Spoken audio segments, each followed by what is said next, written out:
மல்யுத்த வீரர் பிரிஜ்பூஷனுக்கு எதிரான குற்றச்சாட்டுகள் பொய்யானவை. இது அரசியல் சதி அப்படின்னு சொல்லி டெல்லி நீதிமன்றம் இன்னைக்கு தீர்ப்பு சொல்லியிருக்காங்க. அதுல என்ன யார் இந்த பிரிஜ்பூஷன் பார்த்தா நமக்கு தெரிஞ்ச, ஏன்னா இது ஒரு மிகப்பெரிய போராட்டம் அந்த டைம்ல நடந்தது நமக்கு தெரியும். ரெஸ்லிங் ஃபெடரேஷன் ஆஃப் இந்தியாவுடைய முன்னாள் தலைவர் தான் இந்த பிரிஜ்பூஷன். அவர் மேல ஒரு 6 மல்யுத்த வீராங்கனைகள் அவர் மேல ஒரு பாலியல் புகார்களை அந்த சமயத்துல அவங்க கொடுத்தாங்க. அதனுடைய அடிப்படையில் அவர் அந்த பதவியை ராஜினாமா செய்தார். அதற்கு பிறகு அவர் மேல இந்த வழக்குகள் என்பது தொடர்ந்து நடந்து வந்து கொண்டிருந்தது. இதற்காக பெரிய பெரிய போராட்டங்களை எல்லாம் அந்த சமயத்துல நடத்தினார்கள். இதையெல்லாம் நம்ம பார்க்கிறோம். அப்ப இன்னைக்கு அந்த 6 வீராங்கனைகளும் அவங்க வற்புறுத்தப்பட்டு, அவர்கள் கட்டாயப்படுத்தப்பட்டு இவருக்கு எதிராக புகார்கள் கொடுக்கப்பட்டிருக்கிறது. இது ஃபுல்லாவே ஃபேப்ரிகேட்டட், அதாவது புனையப்பட்டவை, அனைத்தும் பொய்யானவை, ஒரு பெரிய ஒரு அரசியல் சதி பின்னாடி இருக்கிறது அப்படின்னு சொல்லி இன்னைக்கு நீதிமன்றம் சொல்லியிருக்கிறார்கள். தர்மேந்திர பிரதானுக்குள்ள ரெசிக்னேஷன் வரும்போது ஏதோ மாபெரும் வெற்றின்னு எதிர்கட்சிகள்லாம் கூவிட்டு இருந்தாங்க. இது அந்த மாதிரி பல சதி செயல்கள்ல இதுவும் ஒன்று. ஏன்னா இவர் பிரிஜ்பூஷன் சிங் பிஜேபிக்கு கொஞ்சம் நெருக்கமானவர். ஏற்கனவே போகத் காங்கிரஸ் கேண்டிடேட்டா கூட எலெக்ஷன்ல நின்னாங்கன்னு நம்ம பார்த்தோம். அதனால இது அரசியல் சதியின் அடிப்படையில் வந்திருக்கிறது என்ற தீர்ப்பு இன்று நீதிமன்றத்தில் வந்திருக்கிறது. ஆரம்பத்திலிருந்து இந்த விஷயத்தை நம்ம சொல்லிட்டு இருந்தோம். இதுல பிரிஜ்பூஷன் ரிசைன் பண்ண வேண்டிய அவசியம் கிடையாதுங்கக்கூடியதை நம்ம சொல்லிட்டு இருந்தோம். இன்னும் சொல்ல போயாச்சுன்னா அந்த அசோசியேஷன் எந்த அளவு அவர் நல்லபடியாக மாற்றி இருந்தாருங்கக்கூடிய விஷயமெல்லாம் கூட அன்னைக்கு செய்திகள் சிந்தனைகள்ல நம்ம சொல்லிட்டு இருந்தோம். இன்னைக்கு நீதிமன்றம் இந்த விஷயத்தை இன்று தீர்ப்பாக கொடுத்திருக்கிறது. அப்ப நம்ம இதை எதை புரிஞ்சுக்கணும் அப்படின்னு சொல்லியாச்சுன்னா, தேர்தலில் வெற்றி பெறுவதற்கு அருகதை இல்லை, திறமை இல்லை அப்படின்னு சொல்லியாச்சுன்னா, ஒரு மனுஷனை எப்படி வேணாலும் பொது வாழ்க்கையில அவமானப்படுத்தி அவனை துரத்தக்கூடிய மென்டாலிட்டி இங்க கூடியது ஒரு ஜனநாயக நாட்டிற்கு அழகாங்கிறத நம்ம புரிஞ்சுக்கணும். அப்ப நான் ஒரு ஜனநாயகவாதியாக இருந்தால், நான் உண்மைக்குமே ஏதோ நாங்க தான் ஜனநாயகவாதி, நாங்க தான் காப்பாற்ற போறோம்னு தூக்கி தூக்கி தூக்கி பிடிச்சுக்கிட்டு இருக்காங்கல்ல கான்ஸ்டிடியூஷன். ஆமா, அது உண்மையாக இருந்திருந்தால் நீங்க என்ன பண்ணிருக்கணும்? மக்களுக்குள்ள தீர்ப்பு இப்படி, அதை ஏற்றுக்கொள்ள வேண்டும். மக்கள் தீர்ப்பை முகவேசன் தீர்ப்புன்னு ஏத்துக்கணும். ஓட்டு மிஷின் தோத்து போனா ஓட்டு மிஷின்ல தப்பு. எவனையாக பத்தி அவதூறு பேசுறது, தீர்ப்பு கொடுத்தாச்சுன்னா நீதிபதி மோசம். சரிப்பா, ஓட்டு மிஷின்ல ப்ரூவ் ஆகலையே இதுன்னா எலெக்ஷன் கமிஷன் தப்பு. இப்ப எதுதான் ஏன் சரி? உனக்கு மக்கள் மனதை வெற்றி ஜெயிப்பதற்கு போக்கு இல்லை, அருகதை இல்லை. அப்ப என்ன பண்றது? இருக்கிற இன்ஸ்டிடியூஷன்ஸ் எல்லாம் இது பண்ணி மக்கள் மனசுல ஜனநாயகத்துக்கு மீது ஒரு நம்பிக்கையின்மையை ஏற்படுத்தக்கூடிய ஒரு வேலை. கரெக்ட். அதுக்கு அவதூறுகளை சொல்வது இன்னைக்கு நடந்ததுல, அப்படி நடந்ததுலதான் இந்த பிரிஜ்பூஷனுக்குள்ள ஒண்ணு. ஆனா இதை நம்ம ஏதோ ஒரு சாதாரண விஷயமா ஒரு நீதிமன்ற தீர்ப்பாக நாம் பார்க்கல. யோசிச்சு பாருங்க, ரஃபேல் ஊழல் நடந்துட்டு ஊழல் முடிஞ்சோம். கடைசியாக சுப்ரீம் கோர்ட் வர போய் அதுல எந்த ஊழலும் இல்லைன்னு சொல்லி முடிச்சாச்சு. இதனால ரஃபேல் விமானம் இந்த நாட்டுக்கு வருவதில் 2.5 வருஷம் நமக்கு டிலே ஆச்சு. இப்போ அந்த நஷ்டத்தை யாரு இப்ப சரி கட்ட போறாங்க? சரி, ஸ்டெர்லைட்டுக்கு மேல ஒரு புகாரை சொல்லி அதை இழுத்து முடிப்புட்டே. சைனாவுக்குள்ள இருந்து சைனா டிபெண்டன்சி அதிகமாயிருச்சு. Pakistan has grown better in that particular field. இன்னைக்கு கோயம்புத்தூர்ல இருக்கக்கூடிய மோட்டார் வைண்டிங் கம்பெனி கம்பிட்டு இன்னைக்கு விலையேறி போச்சு.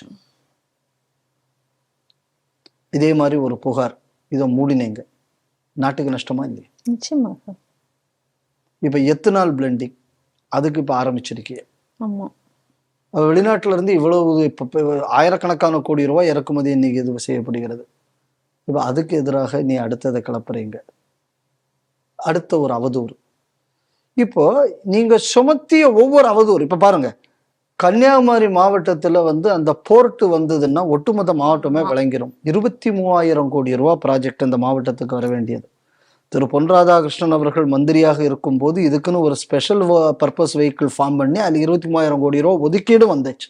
இன்னைக்கு இது தடுத்து நிறுத்தினீங்க. எவ்வளவு வேலை வாய்ப்பு. இதுல ஒரு வேடிக்கை என்னன்னா, பக்கத்துல கேரளால விழிஞ்சத்துல இவ்வளவு பெரிய கப்பல் போயாச்சு, விழிஞ்சம் இவ்வளவு தூரம் லாபம் சம்பாதிக்கிறது அப்படிங்கிற நியூஸை நம்ம ஒவ்வொரு தரமும் பேப்பர்ல பார்க்கும்போது இது அவ்வளவு நட்டமும் எங்கள் கன்னியாகுமரி மாவட்டம் பட்டிருக்கிறதுங்க கூடியதை நினைக்கத்தான் முடியுது. அதுவும் இந்த மாதிரியான ஒரு போலி புகார்னால் நமக்கு ஏற்படுத்தப்பட்ட நட்டம். ஸோ அதனால இது ஒரு புகார் அரசியலுக்காக செய்தார்கள். ஆனால் நீங்கள் செய்த அரசியல் என்பது தொடர்ந்து இந்த நாட்டுக்கு எப்படிப்பட்ட நஷ்டத்தை ஏற்படுத்தி இருக்கிறதுங்கிறத தான் நம்ம பார்க்கணும். நிச்சயமாக. இப்போ கூடங்குளம் விரிவாக்கம் தாமதமாச்சு, அதுல எவ்வளவு நஷ்டம் யோசிச்சு பாருங்க. அது காங்கிரஸ் கவர்மெண்ட் இருக்கும்போது நடந்திருக்கலாம். It doesn't matter. நாடு எந்த அரசாங்கம் மாறலாம், கட்சி மாறலாம், நடந்தது. நாட்டுக்கு என்ன நஷ்டம்?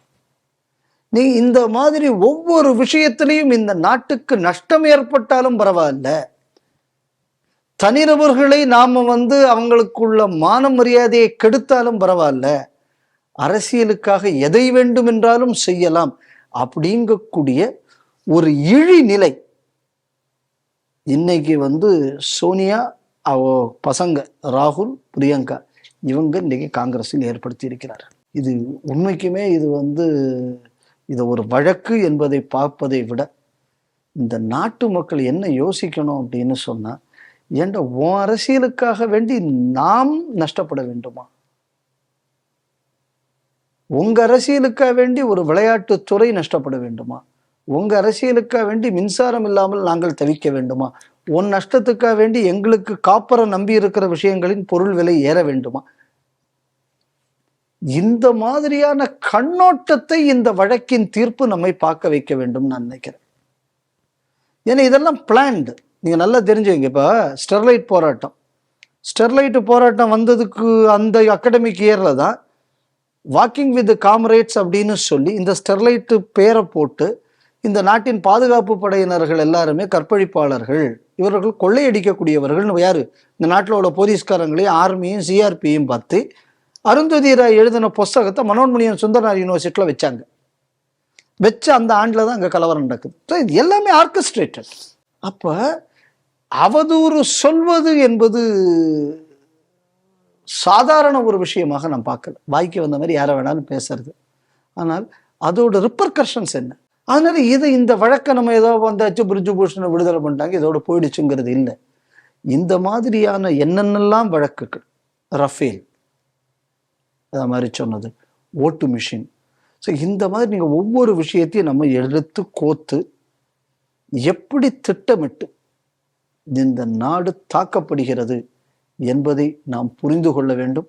அதனால இந்த பிரிஜு பூஷன் வழக்கு என்பது, இந்த தீர்ப்பு என்பது நமக்கு ஒரு ஐ ஓப்பனராக இருக்கட்டும்.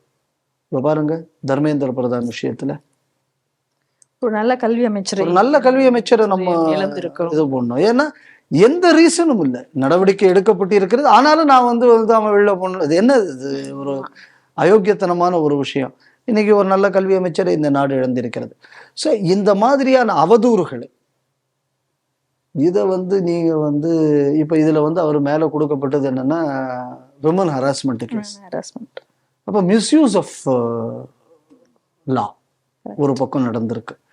இன்னொரு பக்கம் என்ன அப்படின்னு சொல்லியாச்சுன்னா இந்த மாதிரியான பொய் புகார். அப்ப நீங்க ஒரு தனிநபரை நீங்க டார்கெட் பண்றீங்க அப்படி என்பதை விட இந்த நாட்டின் சட்டங்களை நீங்க அவமதிக்கிறீங்க, இந்த நாட்டுக்கு நாசத்தை விளைவிக்கிறீர்கள். அதனால இது எல்லாமே என்ன பொறுத்தளவுல பயங்கரவாத வழக்குகளுக்கு இணையான ஒரு குற்றமாக பார்க்கப்பட வேண்டும். இது ஏதோ இந்த கேஸ் நேரம் போயிட்டான் அப்படி, ஏன்னா சட்டத்தில் அதுக்கு தான் இடம் இருக்கு. ஆனால் இந்த மாதிரியான ஒரு கண்ணோட்டத்தில் நாட்டு மக்கள் இதை பார்க்க தொடங்கியாச்சுன்னா தான் அரசியல்ல ஒரு தூய்மை வரும். அதனால தான் நான் இந்த நேரத்தில் இந்த நம்ம உதயநிதி ஒரு தரமற்ற பேச்சு, அந்த பேச்சுக்கு அவர் மேல நடவடிக்கை எடுத்த, ஓகே சட்டப்படி அது நிற்காது, ஆனா அந்த ஷாக் ட்ரீட்மெண்ட் தேவை. அந்த ஷாக் ட்ரீட்மெண்ட் அந்த காலத்திலேயே கொடுத்திருந்தாச்சுன்னா ஒரு பொது ஒழுக்கம் தமிழ்நாட்டில் இருந்திருக்கும் கண்டிப்பா. ஸோ அந்த பொது ஒழுக்கத்தை பாதிக்கக்கூடிய விஷயங்கள்லையும் இதை சேர்த்து பார்க்கணும். ஒன்று தேசத்துக்கு ஆபத்துங்கிறதையும் கூட பொது ஒழுக்கம், அந்த பொது ஒழுக்கம் கெட்டு போயிடுச்சு அப்படின்னா நாட்டில் யார் வேணாலும் யாரை பற்றி வேணாலும் என்னவும் பேசலாம், என்னவும் சொல்லலாம். இந்த ஒரு ஆதாரம் இருக்கணுங்கிற அவசியம் இல்லை. ஸோ இது என்ன ஆகும் அப்படின்னு சொன்னா எல்லாருக்கும் மேலே பரஸ்பரம் நம்பிக்கையின்மையை தான் நாட்டில் ஏற்படுத்தும். நம்பிக்கையின்மை வந்துருச்சு அப்படின்னா நம்ம ஒரு நாடாக ஒட்டி செயல்படக்கூடிய தன்மையை நாம் கொஞ்சம் கொஞ்சமாக இழந்து விடுவோம். ஆனால் இது ஒரு தேசத்தை பாதிக்கக்கூடிய விஷயம். அதனால இந்த மாதிரியான விஷயங்கள் எல்லாரும் தவிர்க்கணும். அப்படி தவிர்க்காட்டாச்சுன்னா சட்டத்தை இந்த மாதிரி மிஸ்யூஸ் பண்றவங்களை கடுமையாக தண்டிக்கிற மாதிரியான ஒரு ஏற்பாடு இருந்தால் இந்த தவறுகள் நடக்காது என்று நான் நினைக்கிறேன்.